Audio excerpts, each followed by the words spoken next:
Hey, you want some white meat, bitch?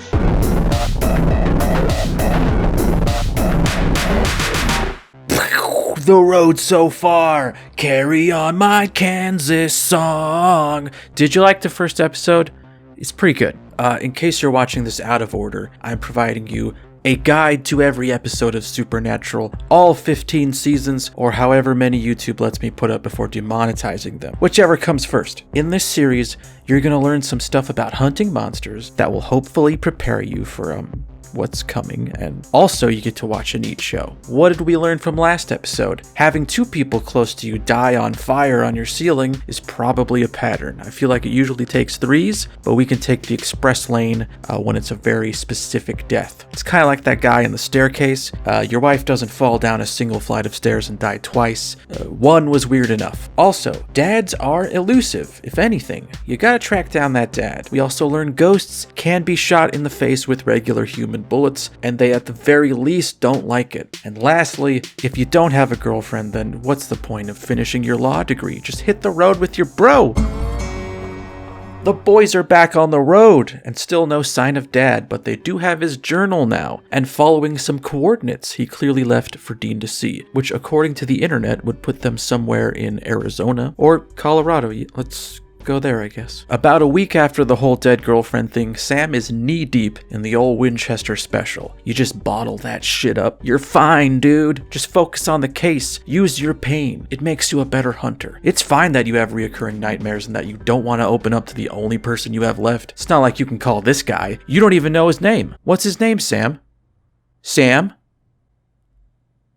This is one of the better, just straightforward monster hunts. There is connective tissue to the main story arc that comes in the form of Sam's whining about finding their dad so they can avenge Jessica's death already, but they show up to a forest reserve following the clue left by their father. While taking a look at a park ranger station outside the forest, the two are mistaken as friends of a girl named Haley, who's been pestering the ranger about her brother, who she thinks has gone missing while on a camping trip. Well, technically, we know he is missing because we see a bunch of gamers being attacked by something in the cold open. Dean takes the opportunity to snoop around further and gets her address out of it, all the while Sam complains that they should just head straight for Dad. This is very characteristic of early Sam, who would rather make big, dumb, bold moves for his family than take a moment to think about what they're getting themselves into. If their father was just gonna meet up with them, why would it be in a random forest in Colorado instead of somewhere cool, like a game crazy? The boys pose as rangers to get more info from Haley, who has already hired a guy to go looking for her brother, and makes a compelling case for there being something fishy going on. This is probably the easiest they've just walked into a case. They literally showed up and were then confused for someone involved in a case, said case? What case? And then just decided to look into it. Sam does some good old-fashioned Googling and notices a 23-year cycle of supposed bear maulings in that same forest. He also studied a video that Haley's brother had sent, which seems to show something moving inhumanly fast behind them. I love this because it's creepy and it shows restraint. Two things that are all but completely forgotten later in the series. This is how hunting a cryptid works, though. You get some shitty cell phone footage where the thing only runs by at a blur that lasts a fraction of a second. Then you just have to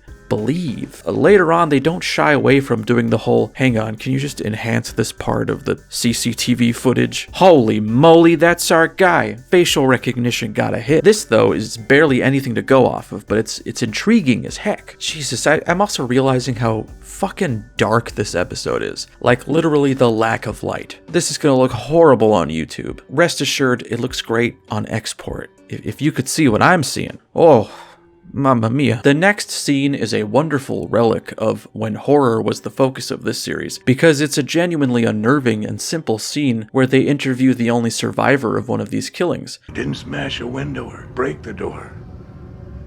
It unlocked it.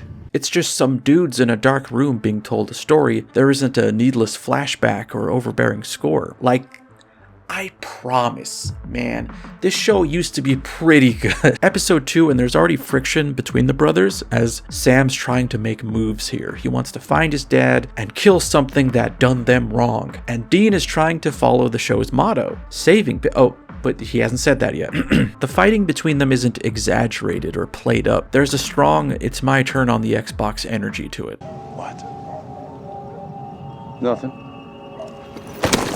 And this is probably the smartest depiction of a monster in this show, and a hunt for the monster, like for the whole series. It almost sounds mean to suggest that they peaked with the show's core concept in the second episode, but it's one of very few times that what they're hunting actually feels formidable, like the both of them seem genuinely concerned that they are in over their heads. It's also an uncharacteristically long time before they nail down what it is they're hunting. They throw out a lot of random creature names trying to guess what it is. Some of these show up later, some don't, but it's a nice glimpse into their history hunting. Dean actually tracks for a second like a hunter would, and just the way it's filmed, they give you very fleeting glimpses at what it looks like. It's almost always a silhouette or just drenched in darkness, but it's clearly practical effects and prosthetics, and it looks really creepy. At just over the halfway mark, and after they are tricked by the creature mimicking a human's voice, Sam suggests it's a Wendigo, a murderous, cannibalistic spirit from Native American folklore that possesses people and pushes them to commit all manner of taboo behavior. Obviously, the show takes some liberties and depicts it as more of a humanoid creature all its own, but does borrow from one noteworthy belief that a Wendigo is created when a person is forced to consume human flesh to survive. In this world, it gives you superpowers, but also turns you into a ghoul. Not like a ghoul within the show's lore, but just like you look emaciated and corpse-like. The whole mimicking humans ability isn't typically associated with that folklore, but it's a creative addition. Makes for a good moment. In explaining this to their escort mission friends, they name drop the Donner Party, which is significant for two reasons. One, Colorado has a much more well-known hometown cannibal in Alfred Packer, who was literally nicknamed the Colorado Cannibal. Would have been more appropriate, but I get that people are probably more familiar with the Donner Party, but whatever. Second reason is, this is the only season in the series to depict a Wendigo, but not the only time they've hunted one. There is a supernatural novel called Fresh Meat in which the boys hunt a Wendigo that was a survivor of the Donner Party. So I don't know, something tells me they wanted to do that and then got talked out of it on account of the fact that it is very dumb. Sam and Dean hash things out while they attempt to hole up for the night, and this is not only an important scene, but a pretty good one. Funny how the guy who directed a bunch of X-Files episodes is really good at directing episodes of a show inspired by X-Files. This is quintessential them, and the blueprint for it is right here. They just alternate between these two states for the whole series. Sam is frustrated and feels impotent, he wants to act, and Dean is confidently following what he feels is his father's orders. He's all but deified him at this point, holding out his journal as though it were a Bible. Dean thinks their father is purposefully leading them to hunts so they can work together and be a family again, essentially. He wants them to continue, well, he's gonna say it right now. You know, saving people, hunting things. The family business. Yes, put that on a t-shirt, baby. But this is also important for Sam because it shows him why what they do is important. I don't know, I think it's really well done. I also enjoy that Roy, the guide that Haley hired, has been a perfect piece of shit the whole time. I mean, he's a skeptic, which is ordinarily who I'd be siding with, but this is Supernatural, where everything ever is real, and you're a complete moron if you don't get on board, and you start making fun of the Anasazi symbols that Dean draws around the camp. Nobody likes a skeptic, Roy. Thankfully, he is removed from the equation soon after. And this is the only time that sort of warding is depicted. It's just weird that this is like the one monster they did, and they're like, okay, we're never doing any of this again. Just a weird thing I've noticed. Also, unrelated to this doomed series of videos, I was watching season 11, and specifically episode 19, titled The Chitters, which is incidentally a very shitty episode. But I had to do a double take when they entered a very familiar old mine to find a monster's lair. I don't know if it was intentional, but both of these episodes also take place in Colorado. Could be a cool little callback, or a less cool whoopsie, but either way, I did not see it listed in either episode's wiki, so I would like to be credited with that discovery, thank you. Haley and the other brother, I don't remember his name, find their older brother strung up in the mine and attempt to free him while Dean serves as a distraction, finding some flare guns to use in lieu of their failed Molotov cocktails. They manage to defeat the Wendigo and summon help, concocting a bear attack story to explain the death of Roy and this guy's friends. It's a plain and simple, cut and dry, good old-fashioned hunt. I think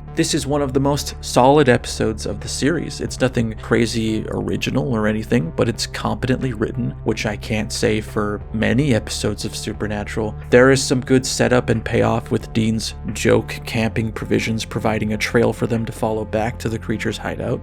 But more importantly, the episode opens with Sam refusing Dean's offer to drive his car, which he meant as a sweet gesture because he knows he's going through a lot. But Sam is just, "I don't need your help, Dean. Let's just find Dad, okay?" But it ends with Dean getting through to him and Sam accepting his offer to drive. And it's really sweet. It's a good show. Sometimes. But you should probably watch X-Files instead. I don't know how to thank you. You're worried about me. I get it. And thank you, but I'm perfectly okay. I should have protected you. Tell me, Bambi or Yogi ever hunt you back?